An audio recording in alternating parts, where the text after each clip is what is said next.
केले. नमस्कार, मी पूनम पाटील फ्रॉम तेजस गोटा फार्म. आज व्हिडिओ बनवण्याचा मूळ नेमकं कारण तुम्हाला सांगते. कारण व्हिडिओ हा स्पेशल असणार आहे, शेवटपर्यंत बघा. ही माझी मावशीची मुलगी आहे, तिचे मिस्टर दाजी आमचे, आणि ही त्यांची 2 मुलं आणि एक मोठी मुलगी आहे, ती कॅमेरा धरलेली आहे.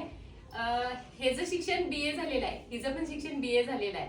आपण म्हणतो की आपल्याला काहीतरी करायचं असेल आयुष्यात पुढं, तर कारणं देत किंवा आजचं उद्या करूया, उद्याचं परवा करूया असं म्हणत आम्ही पुढे जातोय.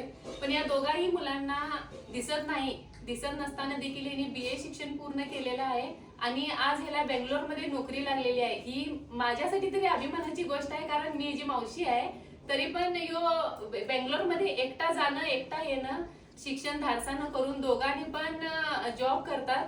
त्यामुळं त्यांचं खरं तर ह्यांच्या आई वडिलांचंच कौतुक करायला पाहिजे, माझ्या बहिणीचं आणि दाजीचं.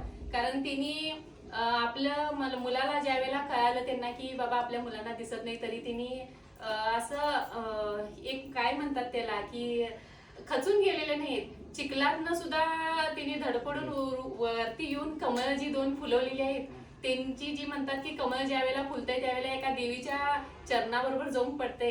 तशाच प्रकारे हिने असं केलेलं आहे की ते कमळ फुलवायचं काम मेन हिने केलेलं आहे, लोकांचा न विचार करता.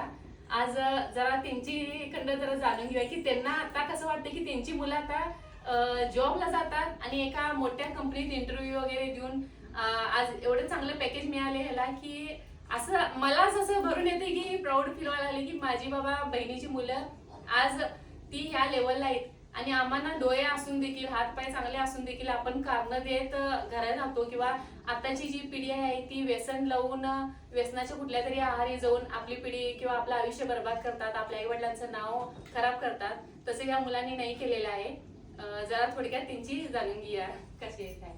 सांगा दादी, तुम्हाला काय वाटतंय? आम्हाला काय चांगलंच वाटतं तरी लोकांचं जे आहे का नाही, त्यावेळी तुम्ही परिस्थितीनं त्यातनं काढला, त्यावेळी कसं वाटलं तुम्हाला की लोक काय बोलतात? लोक का आता कसं तू बोलाच चुकली काय करणार ती पोरं असं म्हणत होते, ही पोरं दिसत नाही काय करणार आहे असं म्हणत होते. तरी मी मला काय म्हटलं असं आम्ही कसं केवढं टिकून दे शिकवायचं माझं हे होतंय. म्हणतात काय तिने आम्ही असंच काय बघणार, पुढं कोण बघणार त्याला. मग त्याच्यासाठी मी ते धनुष्याला शिकवले.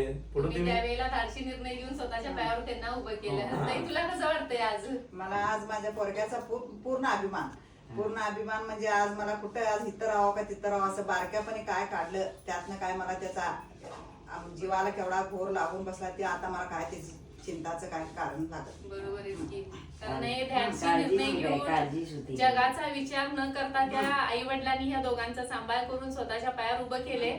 आणि हे खरोखर कौतुकास्पद आहे. आणि हे इतर पालकांनी देखील व्यवसाय हे डोक्यात घेतला पाहिजे हिने हा यांचा विचार. आणि येणारी नवीन पिढी आहे तिने देखील विचार हिने करून आपली पिढी कशी घडवायची, आपली तब्येत किंवा आपलं पुढचं भविष्य आपल्या हातातच असते, कसं घडवायचं आहे हे स्वतः एकदा विचार करून बघा.